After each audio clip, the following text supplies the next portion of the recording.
Bentar.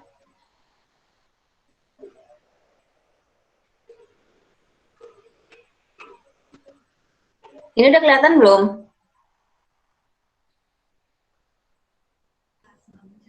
Belum, Bu. Belum ya? Oke, sebentar ya.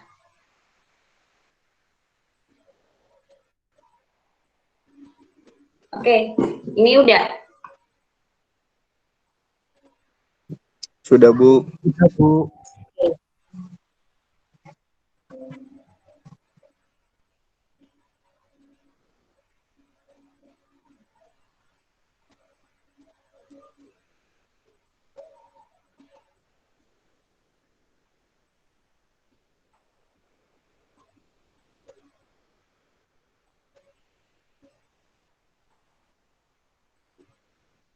Maaf ya, ini laptopnya rada ngadat deh.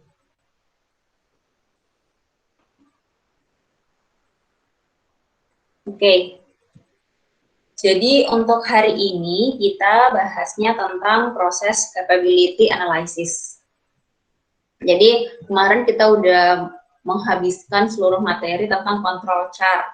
Jadi setelah kita tahu nih apakah proses kita itu berada dalam keadaan in statistical control atau masih out of control, intinya kan setelah control chart ini proses kita udah in statistical control ya, gitu. Jadi setelahnya itu kita pengen menganalisis kira-kira kemampuannya atau kapabilitasnya itu seperti apa prosesnya. Nah, ini yang kemudian kita bahas nih di sini. Oke. Nah, sebelum itu, analisis kapabilitas proses ini sebenarnya adalah dia tuh tahapan yang harus dilakukan dalam mengendalikan kualitas proses secara statistik. Gitu. Jadi, ini sebenarnya kapabilitas proses ini adalah suatu tahapan yang wajib dilakukan. Ini nggak bisa ya. Oke. Ini menjadi salah satu proses yang wajib kita lakukan ketika kita pengen mengendalikan kualitas secara statistik. Jadi SPC sendiri itu atau Statistical Process Control itu sebenarnya dikenal pada berbagai organisasi sebagai bagian penting dalam TQM atau Total Quality Management. Total Quality Management teman-teman setidaknya udah bisa bayangin ya yang dimaksud Total Quality Management itu apa. Jadi intinya dari namanya total berarti sebenarnya quality itu bukan cuma diterapkan pada pada bagian operator aja, bukan pada bagian produksi aja, tapi di seluruh lini atau level manajemen di perusahaan. Makanya prinsip TQM itu menjadi salah satu bagian penting. Nah, SPC itu menjadi bagian dari TQM. Sebenarnya tujuannya TQM ini, outputnya TQM ini adalah continuous improvement. Jadi harapannya kenapa kita pengen menerapkan TQM, karena kita tuh pengen terus berkembang, kita tuh pengen terus tumbuh, makanya kita sebut sebagai continuous improvement. Jadi improve-nya kita tuh nggak berhenti cuma satu kali, kedua kali, tapi terus.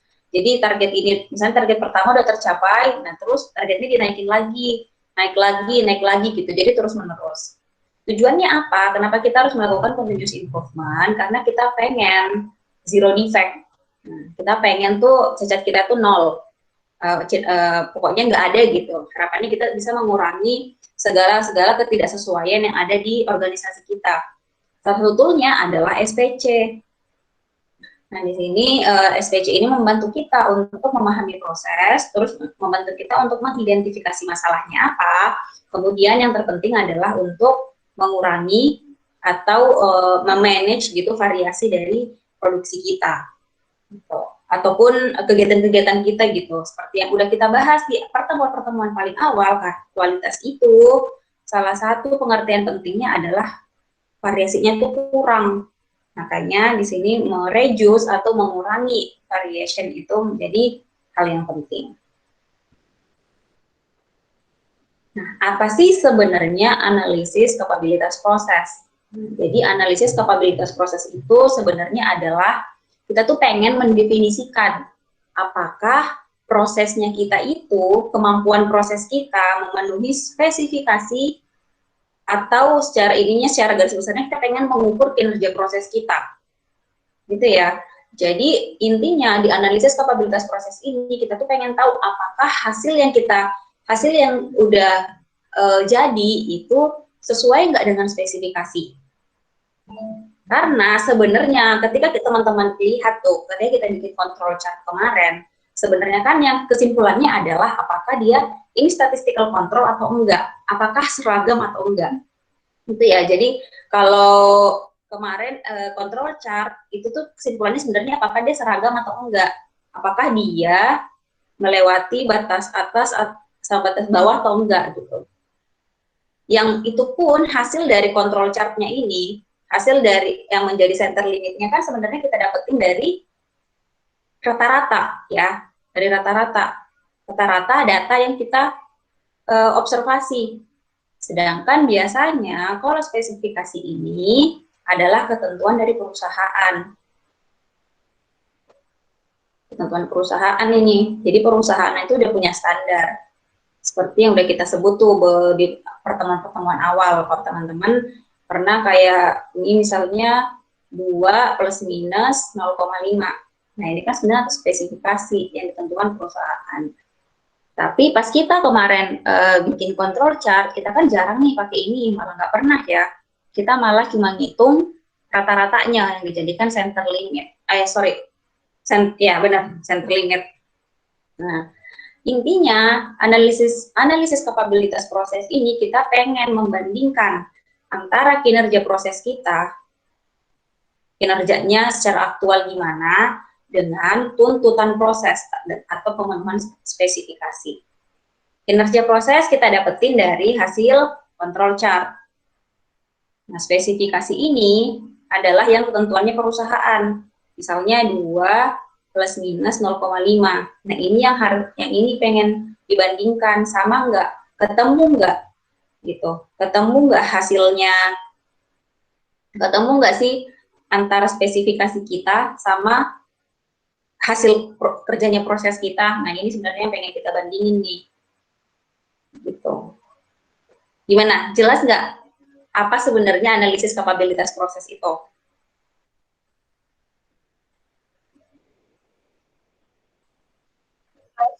Oke. Jelas, Bu. Jadi kita pengen membandingkan antara kinerja aktualnya sama tuntutannya seperti apa.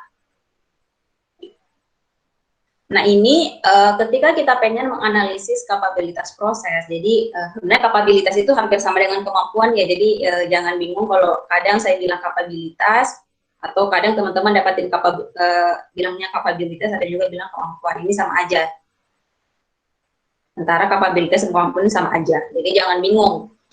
Nah biasanya yang untuk sekarang ini yang umum berlaku itu rata-rata kapabilitas proses ini tuh hanya bisa digunakan untuk data continue. Kalau data continue ini berarti control chart apa tuh yang dipakai kemarin? Kalau datanya continue. Jenis control chartnya apa? Ayo. Pareto mungkin, Bu. Gimana? Pareto. Pareto. Maksudnya bukan toolnya, tapi control chartnya. Kalau datanya continue ini control chart apa nih? Biasanya dipakainya, yang variabel atau atribut?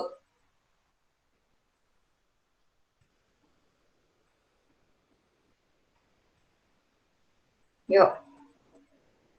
Atau ada yang tahu nggak data continue itu seperti apa?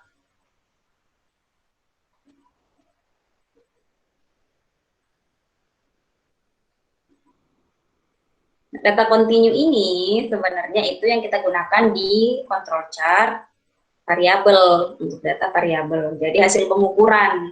Kalau yang kemarin atribut itu sebenarnya datanya itu namanya discrete. Kalau yang kemarin atribut gitu ya. Jadi kalau di sekarang kapabilitas proses ini hanya bisa kita ukur untuk data-data yang continue, atau misalnya kemarin kita petakan itu menggunakan variabel control chart. Sebenarnya udah ada sih caranya untuk mengukur kapabilitas proses untuk data atribut gitu ya, nanti pakai defect, pakai perbandingan defect, tapi sekarang kita pengen fokus ke data continue dulu aja. Nah, asumsi yang harus kita penuhi ketika kita pengen melakukan analisis kapabilitas proses adalah proses berada pada kondisi in statistical control. Ini penting nih. Jadi, untuk tahu proses kita in statistical control apa enggak, berarti apa sih yang pertama kita lakukan apa berarti? Diapain dulu? Kalau kita pengen tahu data kita in statistical control atau enggak. Diuji, Bu. Diuji pakai control chart. Ya, jadi syarat utamanya adalah harus in statistical control prosesnya. Jadi sebelum kita analisis kapabilitas proses, wajib hukumnya untuk dianalisis dulu pakai control chart. Dengan syarat, pokoknya special causesnya itu udah hilang ya. Jadi variasi yang ada di sini hanyalah variasi-variasi yang common, yang umum.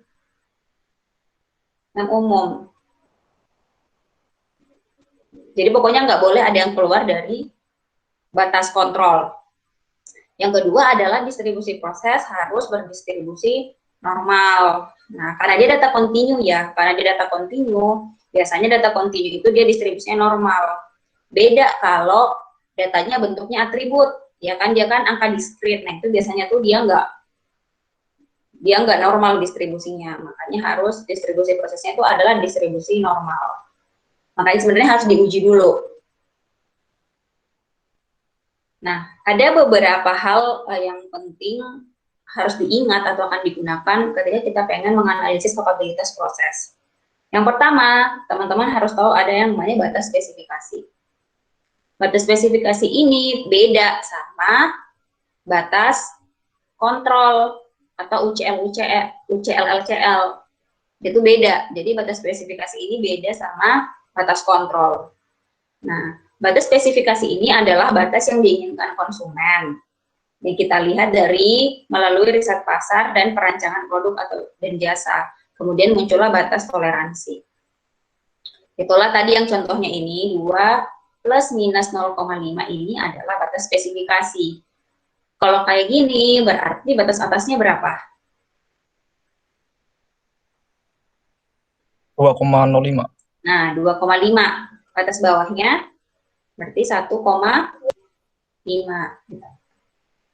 Center limitnya 2 gitu. Ini yang namanya batas spesifikasi. Lebih gampang ya. Karena biasanya perusahaan udah punya standarnya. Tapi biasanya yang terjadi nih ketika kita pengen menganalisis kapabilitas proses, biasanya rata-rata proses berada dalam batas pengendali dan berada dalam batas spesifikasi. Maksudnya, ini distribusi normal ya, jeleknya. Nah, ini misalnya ini itu batas batas pengendali ya, UCL, LCL yang kita dapetin dari control chart. Nah, untuk keadaan pertama ini maksudnya batas spesifikasinya, misalnya batas spesifikasinya di sini, di luar ya. Misalnya batas spesifikasinya 2,5 dan 1,5. Ini 1,5, ini 2,5. LCL-nya kebetulan di dalamnya 1,5. Jadi misalnya 1,7, UCL-nya 2,3. Nah, ini keadaan pertama. Jadi kinerja prosesnya yang kita lihat dari UCL LCL ini itu masih berada di dalam batas spesifikasi. Ini bagus. Berarti standarnya kita itu di dalamnya standar gitu. Kita itu memenuhi standar. Nah, beda dengan yang kondisi kedua. Kondisi kedua ini kinerja proses kita itu di luarnya batas spesifikasi. Jadi kebalik. LCL UCL-nya di dalam, LCL LCL-nya di luar, spesifikasinya di dalam. Nah, itu sebenarnya yang nggak boleh. Jadi meskipun misalnya nih kita in statistical control prosesnya, tapi sebenarnya bisa aja kita itu masih belum sesuai dengan spesifikasi. Karena itu tadi yang saya bilang, karena ketika kita nyusun control chart, kita hanya melihat dari data pengamatan. Gitu. Jadi kita sebenarnya kesimpulannya adalah proses kita tuh seragam gitu. Nggak ada hal-hal yang menyimpang. Gitu. Jelas ya maksudnya?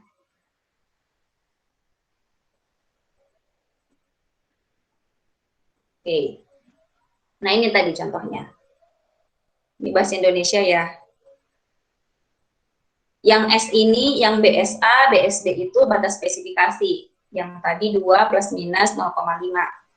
Yang BPB ini batas pengendali bawah, ini batas pengendali atas. Nah, ini adalah yang kita dapetin dari, ini sebenarnya UCL dan LCL maksudnya. Yang kita dapetin dari control chart.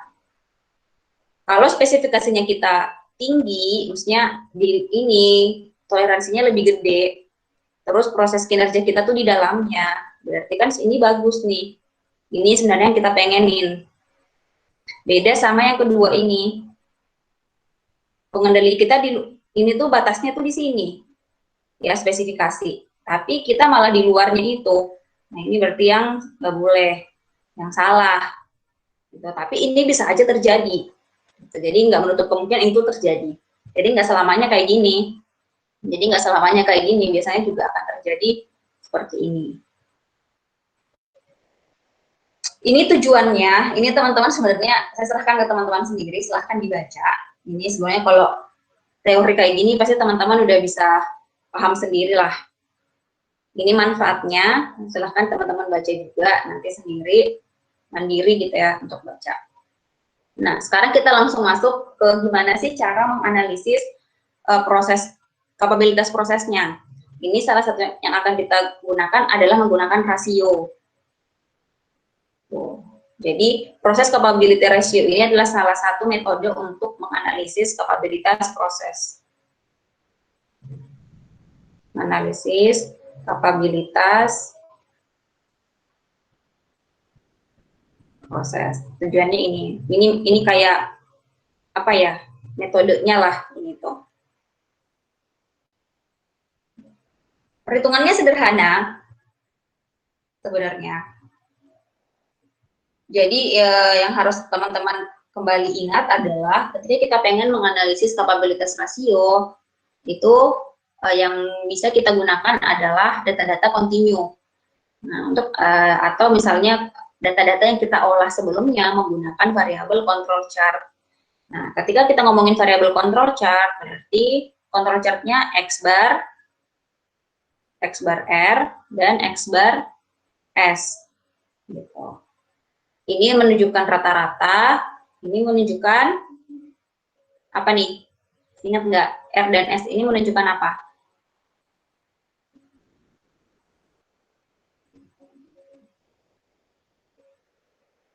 Yuk.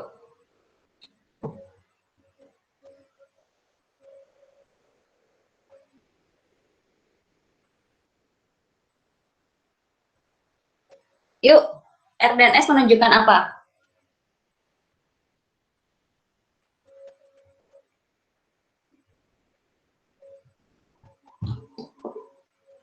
Menunjukkan kalau X bar ini menunjukkan rata-rata, kalau ini menunjukkan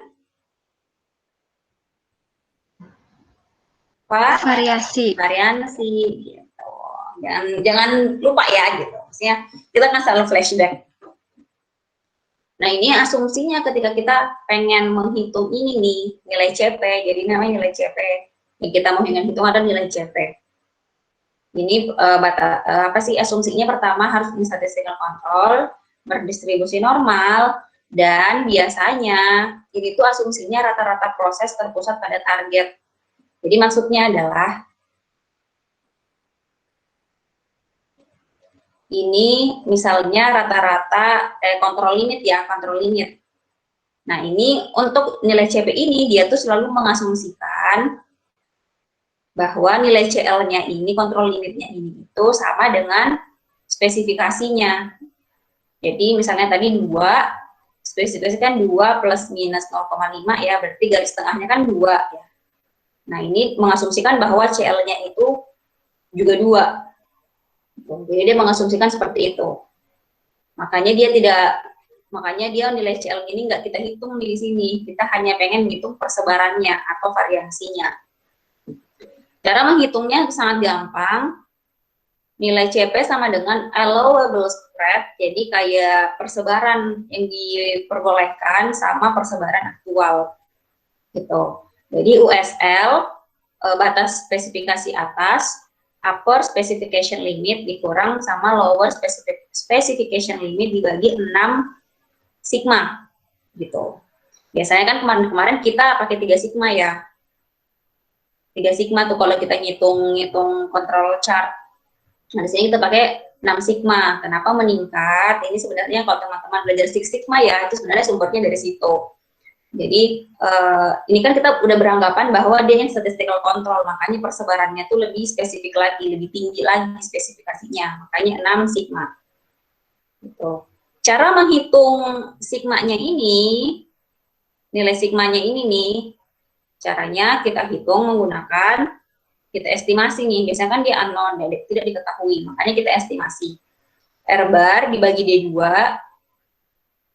ya, R bar dibagi D2 atau S bar dibagi C4. Nah, ini tergantung bikin control chart sebelumnya tuh pakai apa.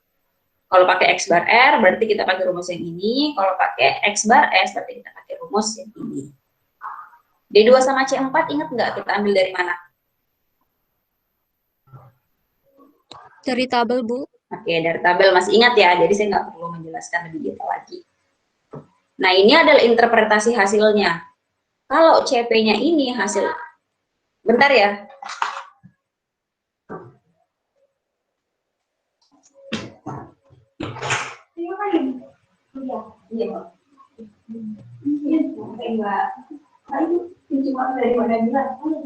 Ih, makasih loh Mbak, aku lagi ngajar. Iya, jadi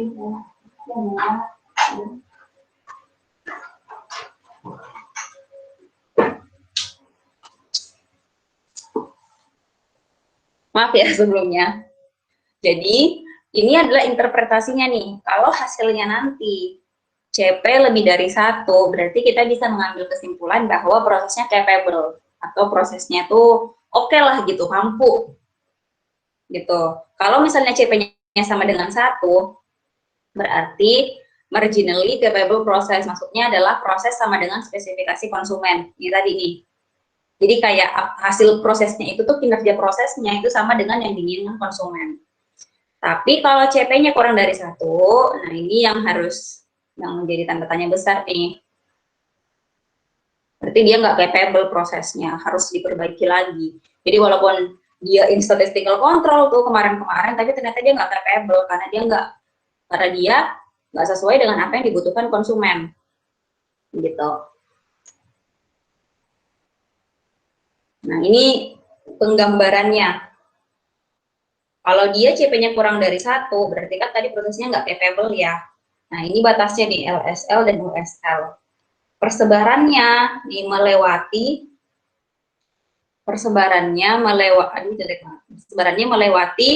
batas. Nah, berarti yang di arsir item ini itu adalah produk-produk ini adalah yang masih di luar spesifikasi ini, yang masih nggak sesuai spesifikasi. Jadi masih error.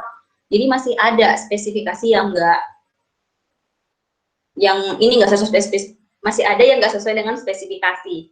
Jadi persebarannya masih error, makanya CP-nya kurang dari 1. Nah ini kalau CP-nya sama dengan 1, dia ini persebarannya persis nih. Jadi dia mepet banget di spesifikasi sesuai. Gitu. Tapi kalau dia CP-nya lebih dari 1, dia itu persebarannya tuh jauh di dalam spesifikasi. Gitu.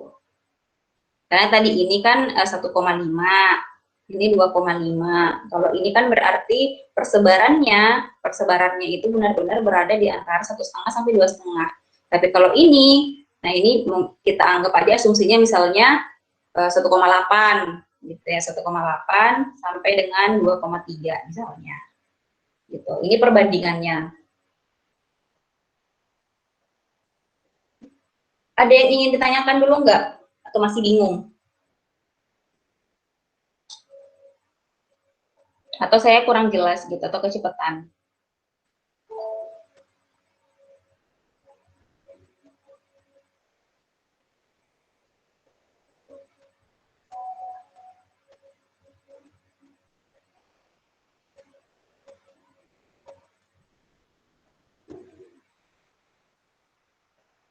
Udah jelas? Jelas, Bu. Oke. Sekarang kita Jelas, latihan Bu. sih. Ini kita latihan soal aja, kita nggak perlu Excel, kita tinggal ngitung doang. Diketahui batas bawahnya 1 mikron, batas atasnya 2 mikron. Nah, ini udah tak kasih juga R bar-nya berapa. Terus N-nya 5. Coba teman-teman hitung CP-nya.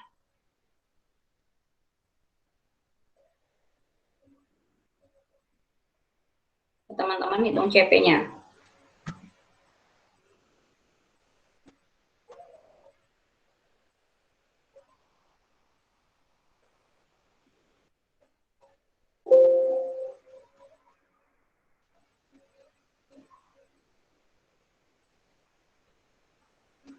Kita coba.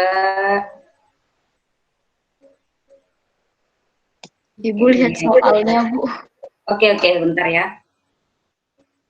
Coba.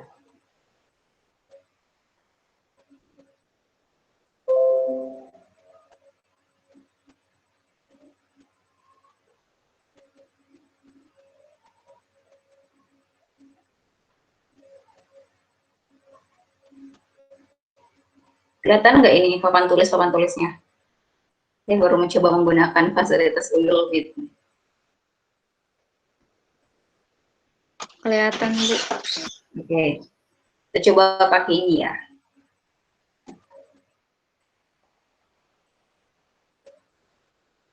Ini gimana ya cara makainya? Ini silakan soalnya dilihat dulu aja nggak apa-apa.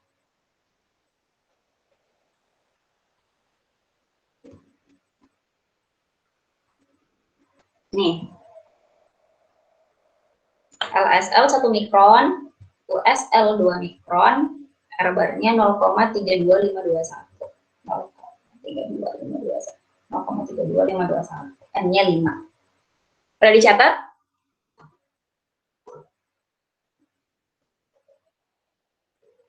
Oke, saya anggap udah ya.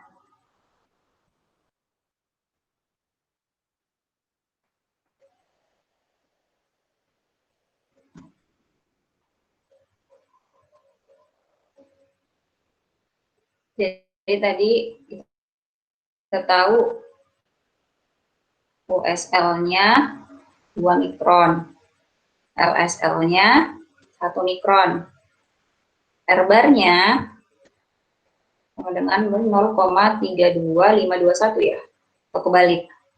Kemudian N-nya 5. Nah, coba teman-teman hitung CP-nya deh.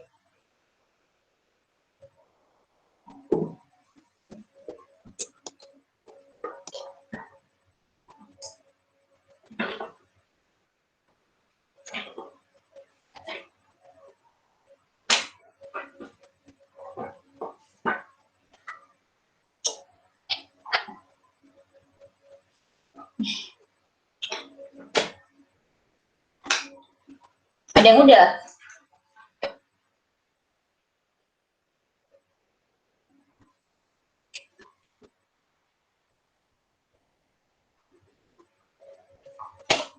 Teman-teman bisa ngakses ini juga nggak, Jamboard ini nggak?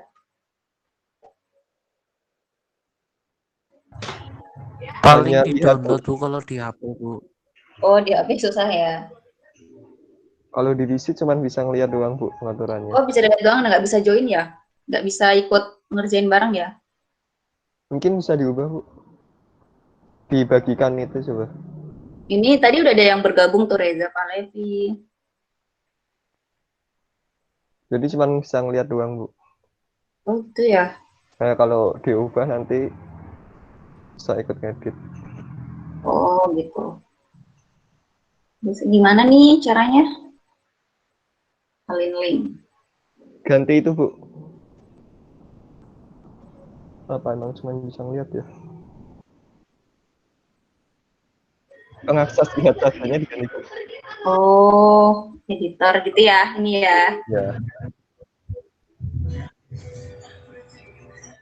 Tapi nanti teman-teman berarti nulisnya kayak pakai itu ya, mousepad itu ya. Coba deh, coba aja deh, saya pengen mencoba.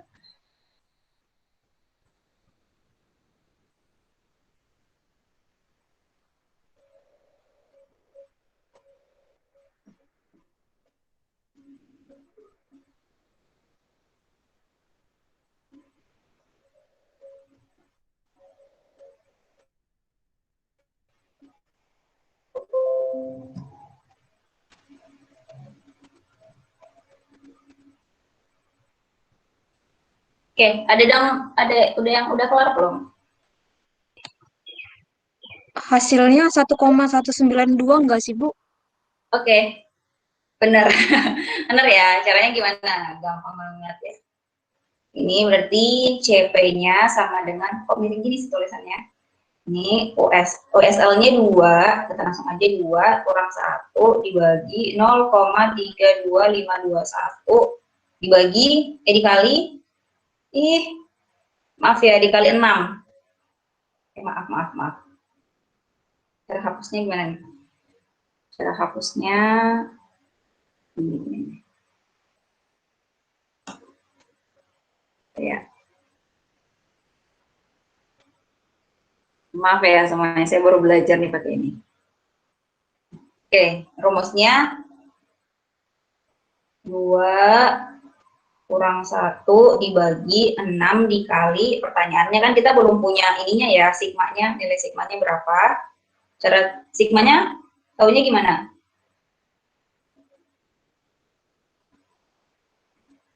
Sigmanya 0,1398.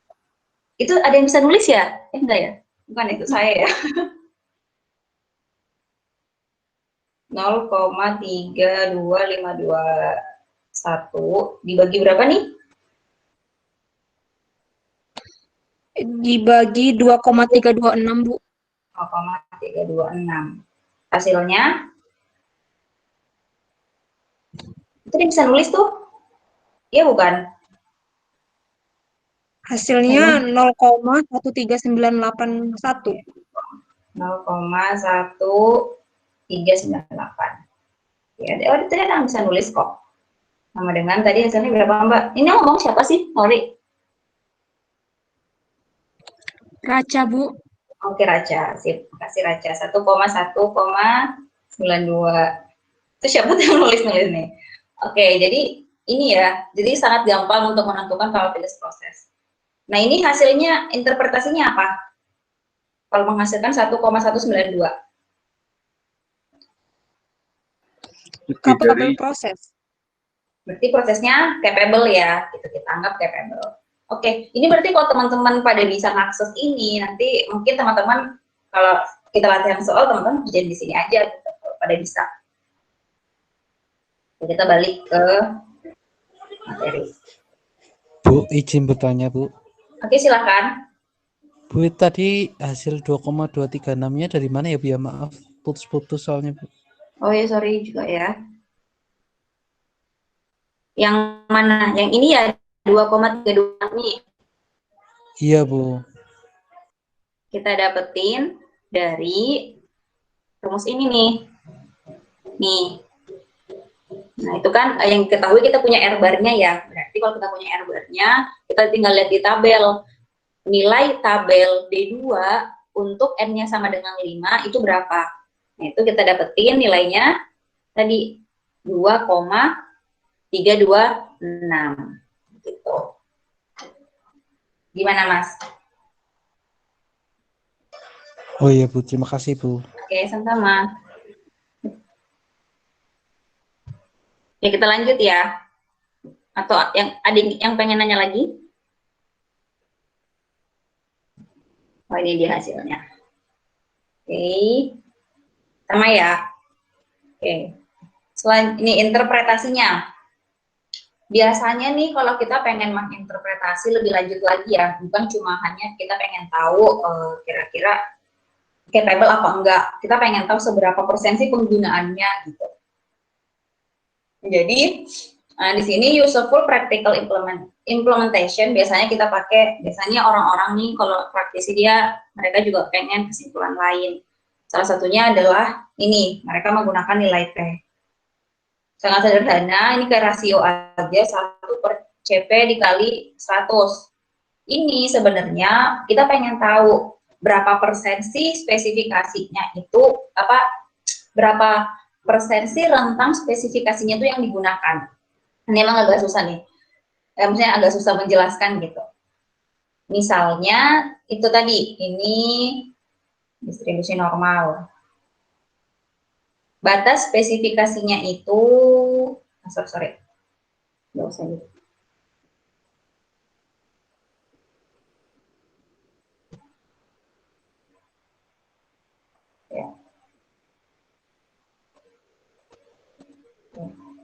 Misalnya ini batas spesifikasi. Ini LSL, ini OSL. Nah, ini misalnya persebaran data kita itu hanya segini. Jelek banget. Nah, anggaplah gitu ya, anggaplah nih, nggak keriting-keriting kayak gini. Nah, ini maksudnya, ini kan sebenarnya kita dikasih toleransi dari sini sampai sini ya, dari sini sampai sini. Tapi ternyata persebaran kita tuh nggak sampai situ, cukup sampai sini. Nah, berarti itu kita nggak menggunakan 100% toleransi yang diberikan. Nah, di sini kan dia tadi batasnya capable. Terus nilai P-nya itu adalah 83,89%. Nah, maksudnya itu adalah persebaran datanya itu tuh nggak sampai batas toleransi gitu. Mereka pada deket ke targetnya. Which is misalnya 2. Kalau misalnya persebarannya tuh mepet sini, mepet garis ujung, nah ini bisa aja nanti P-nya itu 100%. Gitu, karena batas toleransi yang dikasih itu terpakai semua. Intinya seperti itu. Nah, ini karena kita cuma pakai 83,89%, berarti kisaran persebaran data kita itu nggak mepet ke batas toleransi di dalamnya semua, mepet ke dalam. Gitu ya maksudnya. Jadi makin bagus gitu. Jadi makin kecil P berarti menandakan bahwa kita itu makin dekat ke target spesifikasi. Gitu. Oke, jelas ya? Oke, bisa lanjut. Nah, kalau tadi kan kita mengasumsikan bahwa batas kita tuh ada 2, batas atas dan batas bawah. Nah, kalau ini dari namanya aja one sided, berarti hanya satu sisi. Biasanya kan ada beberapa spesifikasi, misalnya dia cuma pengen pokoknya nggak lebih dari 50 cm gitu misalnya, atau misalnya penting nggak kurang dari 1 cm gitu. Jadi biasanya ada juga produk-produk yang dia tuh hanya satu batas spesifikasi doang gitu. Jadi cuma ada batas atas atau batas bawah gitu. Jadi misalnya sebesar mungkin nggak apa-apa, yang penting harus lebih dari 1 misalnya, harus lebih dari 1, atau sekecil mungkin nggak apa-apa, yang penting di bawahnya 50. Nah itu misalnya contoh. Nah, cara menghitung capability-nya adalah tinggal pakai yang dibutuhin aja. Kalau kita cuma punya upper specification doang, nah kita pakai rumus yang ini. Tinggal WSL-nya dikurangi rata-rata dibagi 3 sigma. Kalau kita cuma punya spesifikasi bawah doang, nah tinggal rata-rata dikurang LSL dibagi 3 sigma. Gitu. Lebih gampang. Nah, contoh lagi nih. Ada pengen ngerjain nggak? Kita kerjain di Jamboard deh, coba ya.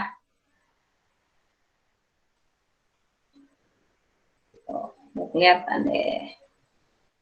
Coba kita hapus dulu nih.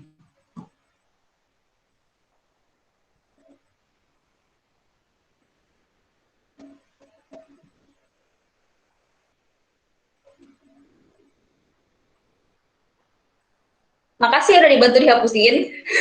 Apa? Oke, thank you. Nah, ini saya tulis soalnya dulu, teman-teman silahkan.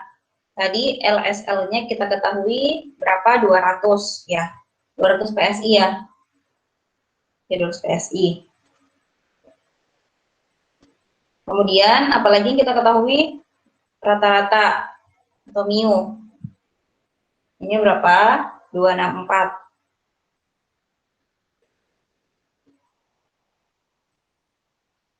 Terus maksudnya X bar ya, kalau teman-teman nanti pusing ini X bar, apa aja X bar. Kemudian S-nya 32. S ini adalah standar deviasi ya, pengestimasinya. Kira-kira berapa CP-nya? 0,67, Bu. Wih, cepet banget. Itu siapa? Bisa ini nggak ngerjain bareng nggak di sini? Tio ya ini. Iya, Bu. Oke, Nggak. bisa nggak Tio? Joinnya dari mana sih, Bu? Ya kasih tahu aja, Bu. Oke. Kalau Eh, teman-teman silakan. Cara ngitungnya gimana? C, ini pakainya berarti ketika kita punya C. hanya spesifikasi bawah ya, CPL. CPL.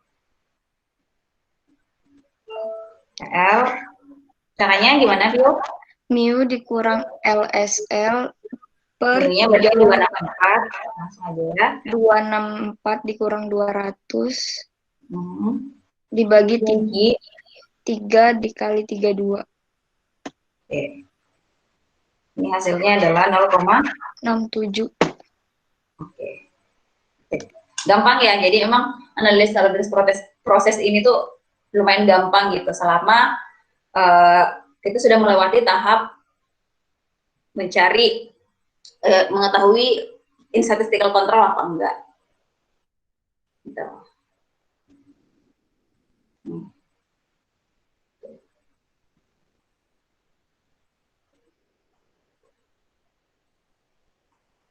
Nah, ini selanjutnya. Nah, ini tuh sebenarnya ada beberapa interpretasi sih. Jadi kita mengira-ngira gitu. Kira-kira berapa sih jumlah cacatnya per juta gitu, per juta produk ketika PC-nya berapa. Misalnya tadi yang tadi PC-nya berapa tuh? Yang untuk soal pertama. Ingat nggak? CP-nya maksudnya 1,192 ya. 1,192. Berarti dia kisarannya di sini ya. Ada di sini. Gitu. Nah, ini sebenarnya menandakan kalau kayak gini.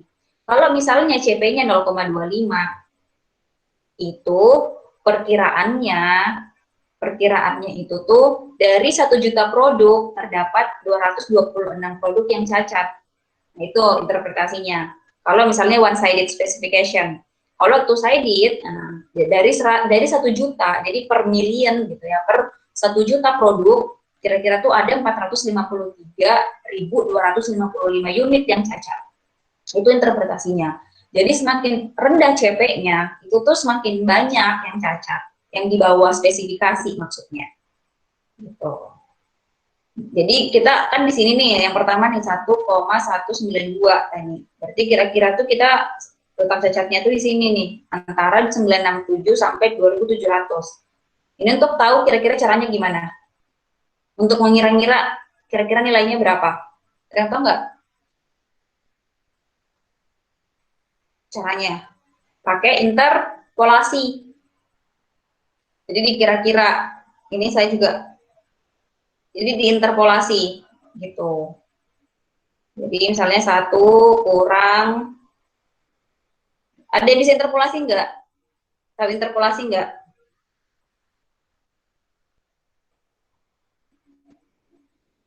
Satu,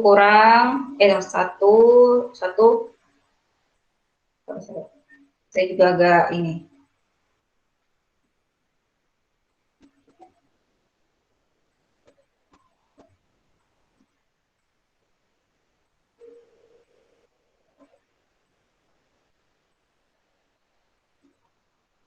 Ternyata nggak caranya interpolasi.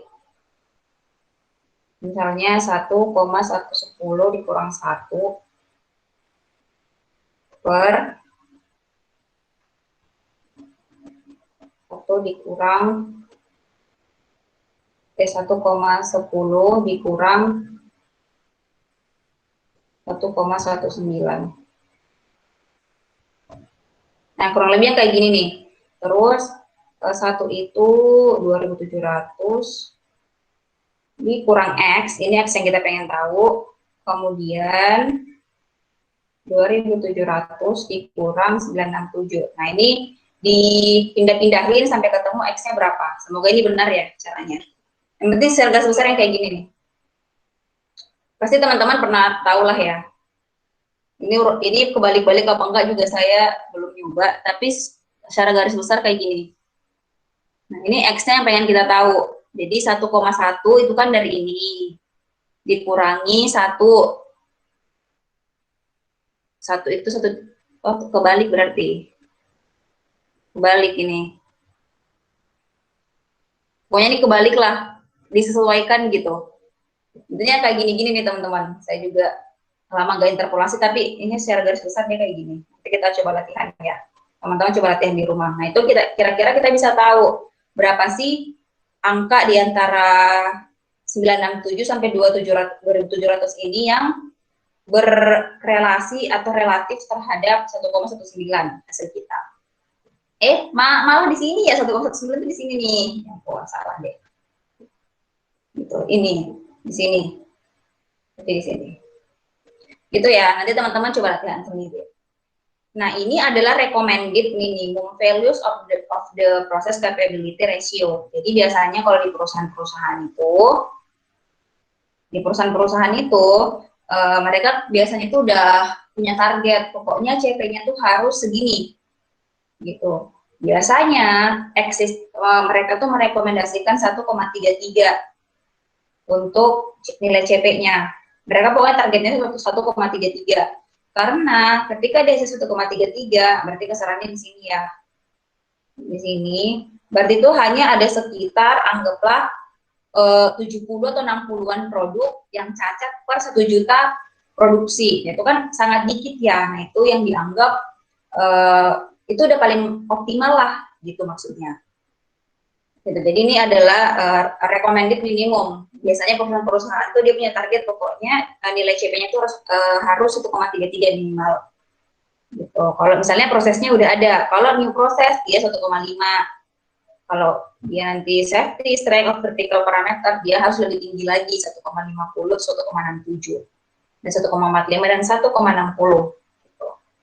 Jadi apalagi kalau critical parameter itu tuh kan lebih kayak kalau salah dikit itu tuh lebih efeknya kan lumayan gede. Nah, itu yang harus lebih dijaga ibaratnya. Gitu. Masih kurang jelas ya? Iya, Bu. Bu, itu yang interpolasinya tadi X-nya mana, Y-nya mana, X1, X2, Y1, Y2-nya. Ini jujur aja ya, saya juga lama nggak menginterpolasi gitu. Soalnya ini juga saya sering kebalik-balik. Coba ya. Sebentar. Saya biarkan saya coba dulu. Mana deh.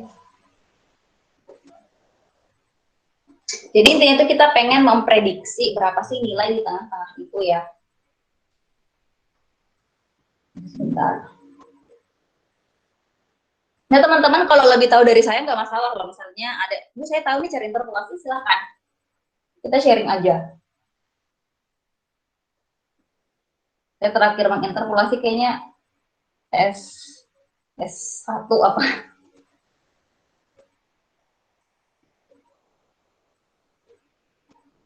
Tapi teman-teman pernah nggak dengar interpolasi? Cara menginterpolasi? Pernah, Bu. Nah, pernah kan ya? Gitu. Lo teman-teman gimana? Nggak pernah. Nggak pernah ya?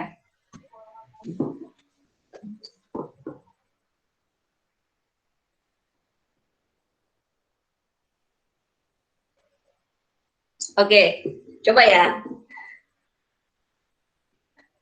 Yang pengen kita tahu kan misalnya nilai X ya, yang kita pengen tahu.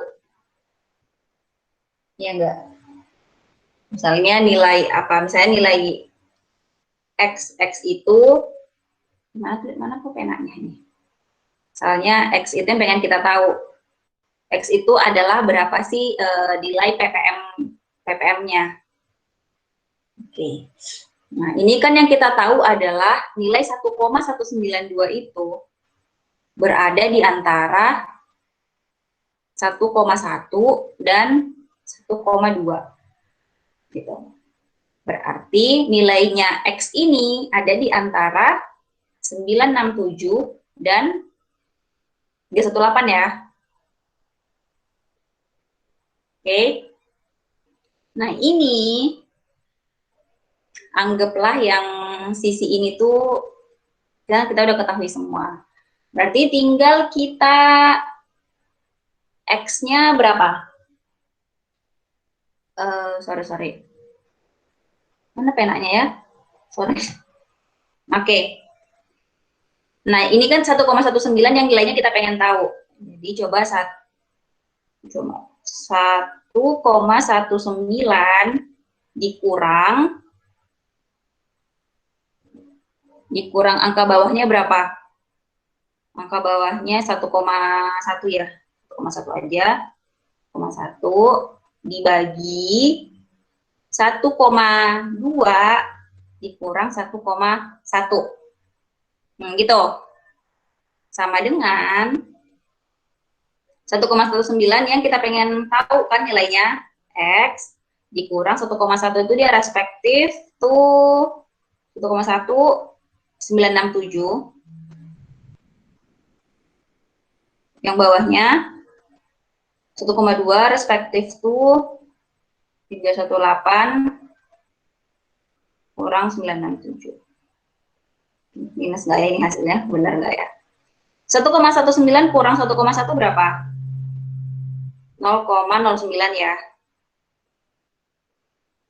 Benar nggak? Salah ya? Berapa teman-teman? 1,19 dikurang 1,1.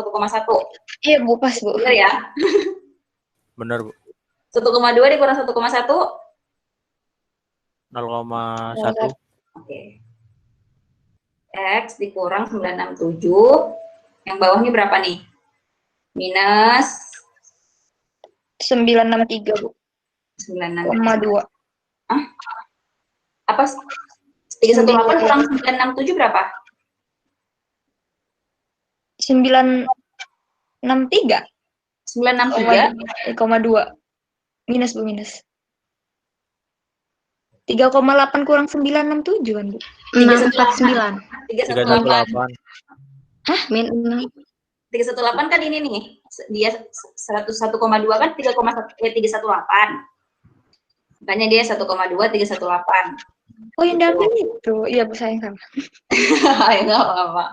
Minus 649. Minus 649. 49 ya. Bener nggak? Iya, Bu. Nah, ini pindah-pindahin nih. Bagi caranya. 0,09. Kita nggak punya ruang lagi ya. Ini pindah ke atas ya. Atas ini ya. 0,09 dikali minus 649 itu minus 58,41 sama dengan 0,1 X dikurang 96,7, ya enggak? Ini ngikutin, teman-teman ada yang nggak paham ya? 38,62 Bu. 38,29 X-nya. X-nya Belum dikali deh. berapa? Bagi 0,1. Gitu ya Bu. Oke, ini coba kita pakai ruang yang terbuka. 382,9. 382,9. X-nya ya, berarti kita ketemu X-nya 3,89. 3 berapa tadi? 382,9. 382,9. 382,9. Ya ampun, mereng deh. Nah, make sense nggak kira-kira? 1,19 kan emang cenderungnya lebih dekat ke 1,2 ya. Ya enggak, nambah satu lagi kan, nambah 0,01 lagi kan itu udah jadi 1,2. Berarti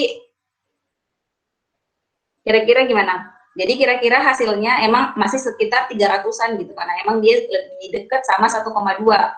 Jadi 1,19 tadi yang kita dapetin itu lebih dekat ke 1,2 ya. Gitu. Jadi make sense kalau hasilnya itu masih sekitar 300. Gitu. Gitu cara ini sebenarnya belum tentu tepat, namanya juga kita mengira-ngira dengan menggunakan interpolasi gitu. Jadi kita menggunakan kayak perbandingan-perbandingan gitu sebenarnya. Gitu. Paham ya? Semoga paham. Ini sebenarnya saya rekam sih, nanti kalau bisa saya upload ke itu lagi, ke LMS, jadi teman-teman bisa melihat lagi gitu. Oke, saya lanjut ya, atau masih ada yang bingung? Saya yakin masih ada ya, terkait interpolasi ini. Gitu. Jadi kira-kira proses yang kita hitung tadi itu dari 1 juta produk yang diproduksi, 1 juta unit yang diproduksi, kira-kira ada sekitar 380-an yang cacat, gitu. Tapi lumayan 1 juta unit produk, cuma 300 yang cacat, lumayan dikit gitu hitungannya.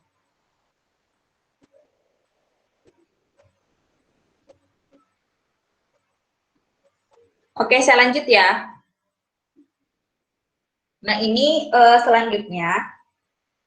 Nah, kalau tadi CP ya, CP yang kita hitung di awal itu sebenarnya kita mengukur kapabilitas proses tanpa mempertimbangkan letak proses min terhadap spesifikasi.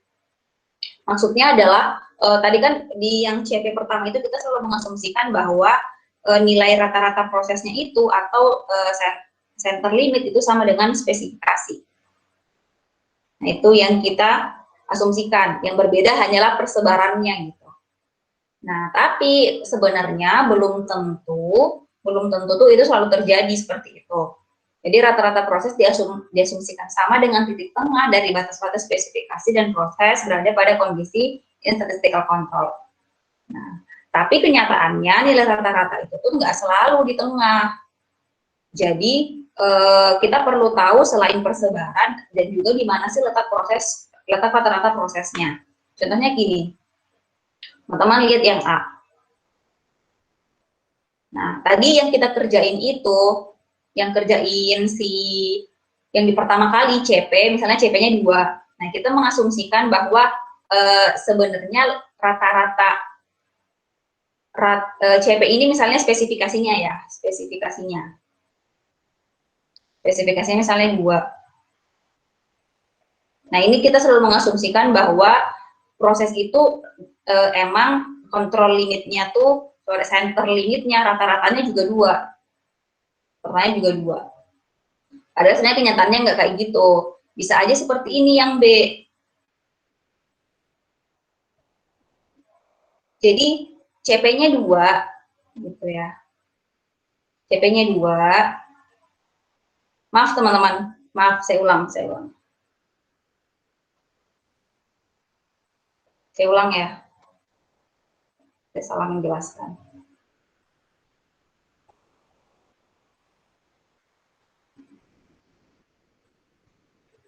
Oke, nah itu kan tadi saya ulang lagi di restart gitu ya. Yang pertama tadi kan kita menghitung itu tanpa mengasumsikan rata-rata nilai gitu ya. Kita tahu bahwa kita tuh nggak hitung rata-rata tadi di pertama, langsung persebaran atau variansi. Variansi ini menunjukkan persebaran. Gitu. Kita mengasumsikan bahwa batas spesifikasi kita itu misalnya 50, rata-rata proses kita 50 dan batas itu kita juga 50. Gitu.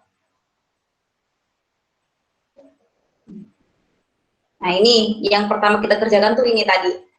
Kita tuh mengasumsikan bahwa rata-rata kita tuh 50, spesifikasi kita 50 dan proses kita juga tuh 50. Nah, itu kalau itu benar terjadi yaitu oke. Jadi CP-nya 2, CPK-nya juga 2. Nanti yang akan kita hitung selanjutnya adalah CPK nih simbolnya. Nah, ini ada variansi 2, berarti variansinya ini persebarannya ini anggaplah 2. Gitu. Ini juga sama, persebarannya 2. Persebarannya 2. Variansinya 2, tapi ternyata dia rata-ratanya tuh nggak di tengah. Misalnya spesifikasi kita 50, ternyata pada kenyataannya letak rata-rata kita tuh antara 50 sampai 56, misalnya 53. Gitu. Tapi ukurannya sama nih, selama variansinya sama, berarti besar kurvanya juga sama. Gitu. Ini CP-nya 2, nah gitu ya. Karena kita tadi, kalau kita ngitung CP, kita selalu mengasumsikan bahwa persebaran kita, rata-rata kita di tengah, jadi CP-nya itu sama terus, 2. Tapi ternyata pas dihitung, ternyata rata-rata proses kita nggak di situ, makanya CPK kita 1,5. Makin rendah CPK-nya, berarti makin jauh rata-rata proses kita itu dari spesifikasi. Tuh ya, kita bisa lihat. Kalau CPK kita nanti 0, kita hitung CPK kita 0, nah itu berarti cuma setengah cuma setengah persebaran produk kita yang masuk ke dalam spesifikasi. Gitu. Coba kita lihat ya. Jadi akan bergeser terus. Nah ini kalau tadi kita tuh nggak memperhatikan di mana letak ininya, di mana letak rata-rata proses kita sebenarnya. Kita cuma berasumsi bahwa pokoknya spesifikasi sama rata-rata proses kita tuh sama, padahal nggak selalu terjadi seperti itu. Dan saja kontrol limit kita itu jauh dari spesifikasi yang sebenarnya. Makin jauh berarti makin kurang bagus. Gitu. Cara menghitung rumusnya seperti ini, sederhana sih, sederhana juga.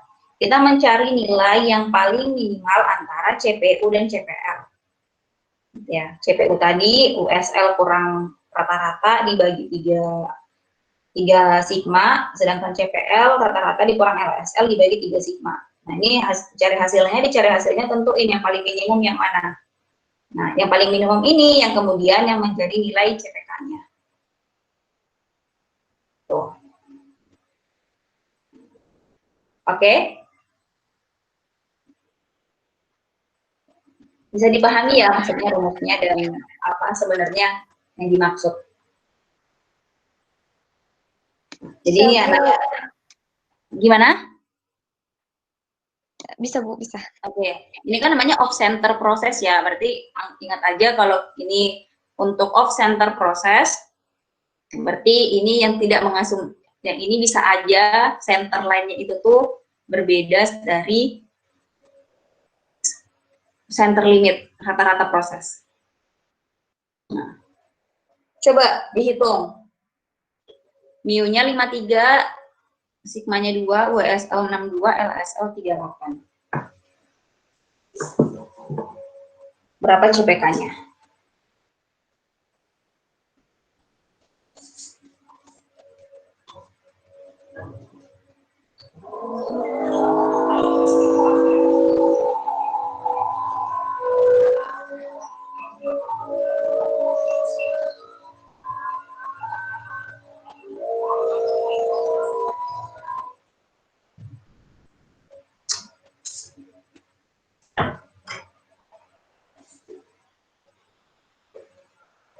Udah ditulis belum soalnya?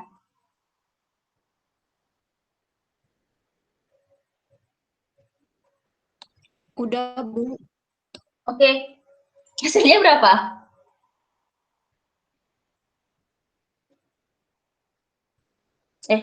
Udah tulis soalnya maksudnya ya.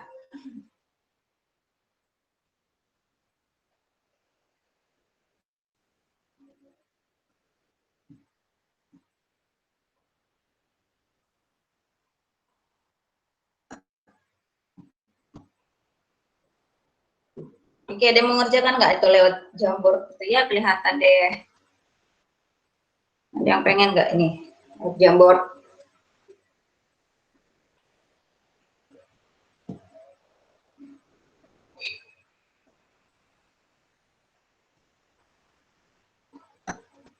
Nih.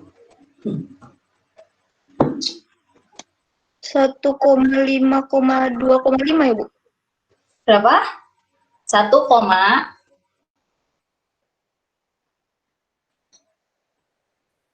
Terus ini. yang kecil yang mana? Yang kecil 1,5 yang CPU Bu. Oke, CPU-nya kecil, berarti kita bisa ambil kesimpulan bahwa, oke ini sama ya, bahwa CPK-nya adalah 1,5. Yang lain, pada bisa juga enggak? Gampang ya, selama angkanya tuh ada, gampang deh ngitungnya, enggak ribet.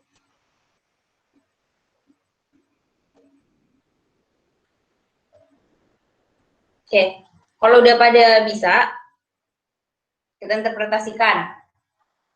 Secara umum, kalau nilai CP sama dengan CPK, berarti prosesnya itu berada di midpoint specification. Maksudnya di itu, kalau misalnya nilai CP sama dengan CPK gitu, berarti kita bisa ambil kesimpulan bahwa emang sebenarnya dia rata-rata prosesnya itu sama dengan rata-rata spesifikasi. Gitu. Sama dengan rata-rata proses. Tapi kalau CPK-nya kurang dari CP, gitu ya.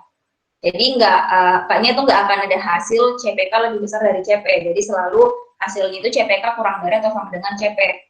Nah, kalau ternyata dia hasilnya kurang dari CP-nya itu, CPK-nya itu berarti rata-rata proses ya, rata-rata proses yang aktual gitu. Kalau dia CPK-nya kurang dari CP, ketika gini, berarti dia off center, atau berarti kinerja rata-ratanya sejak yang aktual itu tuh nggak sama dengan spesifikasi. Nah ini CP itu adalah potential capability. Kalau CPK itu actual capability. Gitu. CP ini berarti itu yang kita pengenin tuh, yang potensinya yang kita pengen. Itu kan makanya tadi kenapa dikatakan sebagai potential capability, karena itu CP tadi kita ukur tanpa memperhitungkan rata-rata. Jadi kita selalu berasumsi bahwa ini kita tuh rata-rata kita tuh sesuai dengan spesifikasi yang kita ukur tuh tinggal persebarannya doang. Nah, nanti mau kayak gini kah, condong di tengah atau landai banget gitu, itu yang kita hitung. Tapi kalau CPK kita juga memperhitungkan rata-ratanya, hanya dia ini adalah aktual. Gitu. Oke ya, ada yang ingin tanyakan nggak?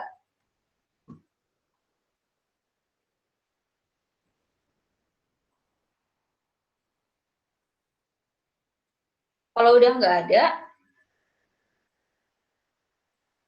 nah ini adalah latihan soal.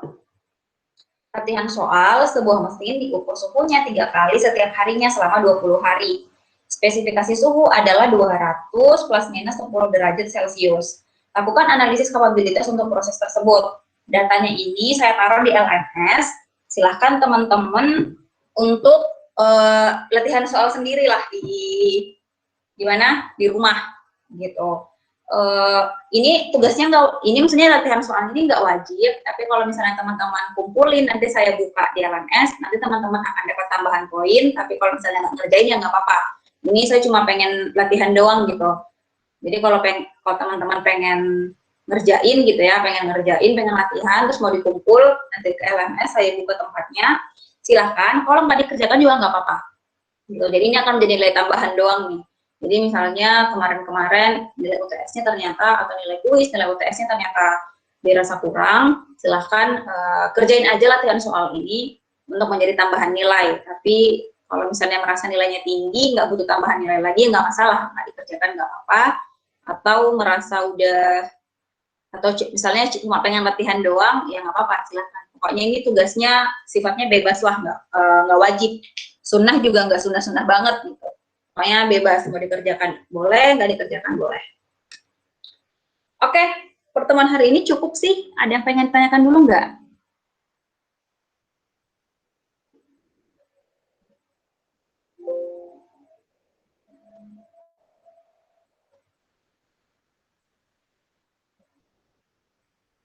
Kalau udah nggak ada lagi, saya absen dulu ya. Untuk yang kelas A, teman-teman nanti absennya saya share di hari ini, di hari Kamis. Jadi, karena kan ini saya nggak bisa cetak absen sekarang ya, jadi misalnya nanti di harinya gitu. Jadi nanti tolong ingetin saya aja buat nge-share absen di mana sih, di hari Kamis gitu.